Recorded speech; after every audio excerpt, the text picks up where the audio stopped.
We live in an age of big data, right? Models are designed to predict markets with surgical precision. So why is it that the moment a shot is fired, these sophisticated models just completely fall apart? Well, it's not some simple technical glitch. It's a full-on collision between neat theory and chaotic reality. Because when a nation's goal shifts from growth to pure survival, the entire economic rulebook gets thrown out. Okay, let's get into it. You see, models are built on one core assumption: ceteris paribus. That's the idea that all other things stay equal. But in a war, yeah, nothing stays equal. In fact, war completely demolishes this foundation in three key ways, creating a sort of data fog. For starters, reliable data just vanishes. Governments classify information, and economists are basically left flying blind. Then there's human behavior. Suddenly, it's not about maximizing profit, it's about maximizing your own safety. And finally, policy goes wild. Governments might just start printing money to fund the front lines. This totally upends a core idea in economics, the rational actor theory.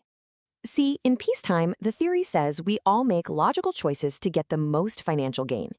But during a war, people are trying to maximize their chance of survival. It's a completely different ballgame. This causes what's called a flight to liquidity, where people start hoarding cash, even if it's becoming worthless. Now, that's not rational in a market sense, but it is deeply human. The standard tools just break. And you know what? This isn't a new thing. History is absolutely littered with examples of this. It just goes to show the real boots-on-the-ground economy is a world away from any spreadsheet. So what's the real danger in all this? Well, relying on these broken models is a huge risk.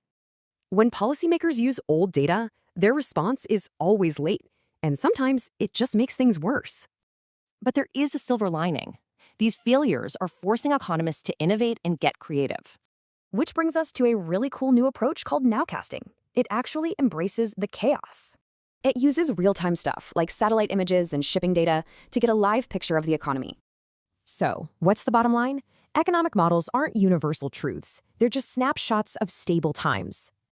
And that kind of makes you wonder, right? If war can shatter these models, what else is more fragile than we think?